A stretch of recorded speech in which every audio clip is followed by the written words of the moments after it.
Oi, galerinha! Aqui é a página Direito Elétrico. Estamos agora aqui no nosso segundo bloco com o Dr. Francisco Noronha Neto. Vamos tirar mais algumas dúvidas sobre direito. Dr. Francisco, é o seguinte, eu fiquei com dúvidas sobre a Maria da Penha e o feminicídio. O que esses dois termos têm a ver? Foi a Lei Maria da Penha que colocou o feminicídio no Código Penal? O que aconteceu? De maneiras gerais, a Maria da Penha, né, que fez agora 12 anos, ela tem alguns requisitos, né, sobre o que é crime contra a mulher e o que não é crime contra a mulher, que foi endereçado, né, que foi incluído naquele segundo artigo que eu disse com relação à violência doméstica, no caso do homicídio. Então, quer dizer, existem alguns conceitos da Maria da Penha, que ao longo do tempo foi sendo estudado de maneira prática e que agora, em 2015, ele foi incluído em um dos incisos que qualificam um homicídio comum, que hoje é o feminicídio. E assim, sobre a Lei Maria da Penha, quais são os itens assim que valem a pena destacar? O que ela defende a relação da mulher dentro da família? A Maria da Penha, ela vem para defender defender a mulher contra aqueles autores de atos desviantes, né, que menosprezam, que acham que a mulher é alguém inferior. Então ela vem equalizar, ou tentar equalizar e equilibrar essa relação doméstica, né? Então a mulher e o homem dentro da casa, numa relação, tanto familiar como conjugal, elas são equilibradas. E isso que a Maria da Penha vem tentando fazer nesses últimos anos. Mudando agora de tema, nós vamos falar sobre Tribunal do Júri e alguns detalhes interessantes. Doutor Noronha, por que o latrocínio, que é o roubo seguido de morte, não vai para o júri? No direito penal, o que se importa muito é o dolo. O que é o dolo? É a intenção ou não daquele agente cometer um delito. E quando a gente fala em homicídio, matar alguém, o próprio artigo diz matar alguém, né? Se eu tiver a intenção, se eu tiver o dolo de matar alguém, eu vou para o júri popular. Se eu não tiver a intenção de matar alguém e porventura acabar matando alguém, a gente chama de homicídio culposo e não vai para júri popular. No caso do latrocínio, ao contrário do matar alguém, é subtrair para si ou para outrem, né, que é uma questão de roubo e uma questão de morte. Pode ser morte, roubo, roubo, morte.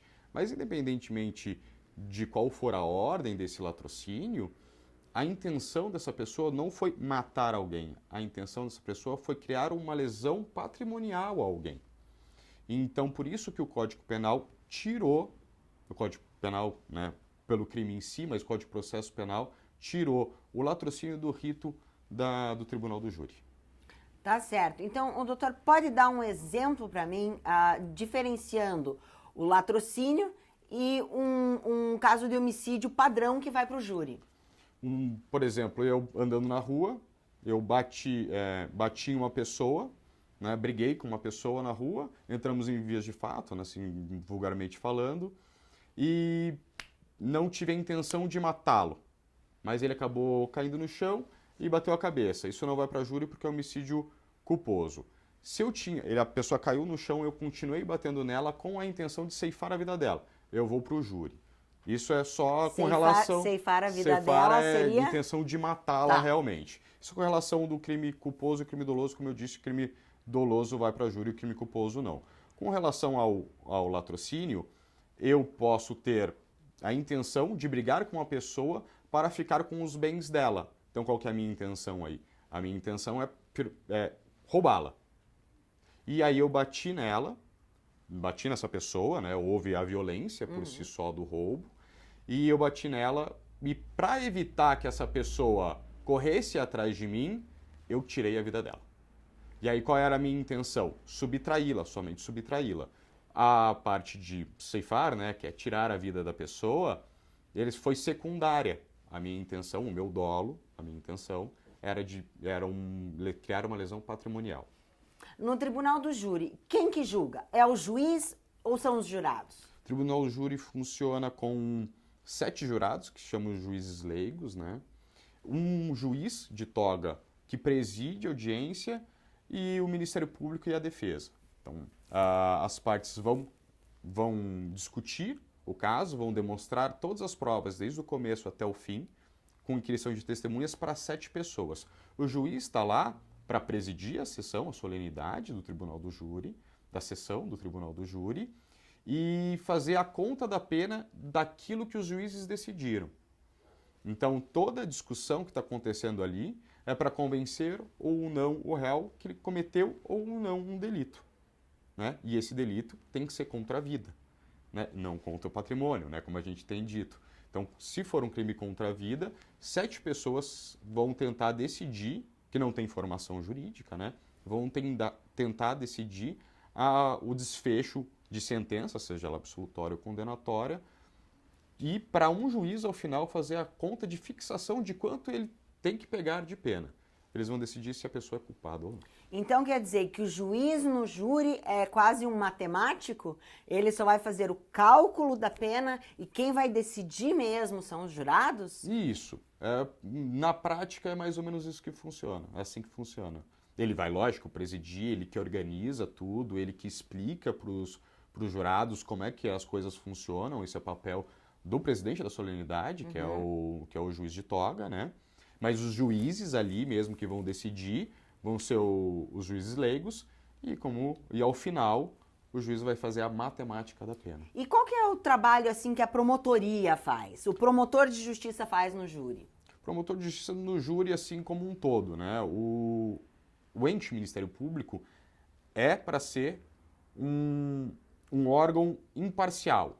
Então, por exemplo, no júri, ele vai ouvir as testemunhas, vai inquirir as testemunhas, vai perguntar para as testemunhas, assim como a defesa.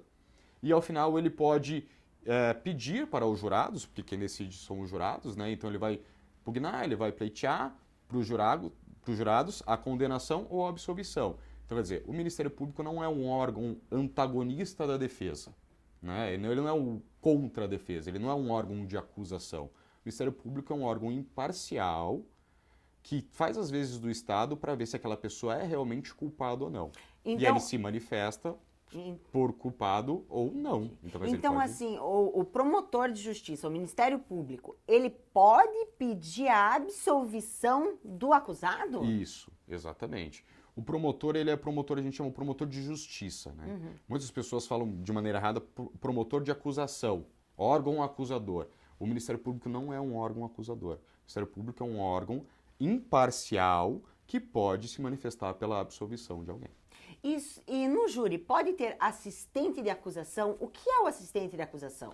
Na verdade, o assistente de acusação também não só para o júri, mas para todos os ritos, né? Para todos os crimes, pela maioria deles, menos crimes como queixa-crime, por exemplo, são ações privadas, mas a gente não vai falar sobre isso agora.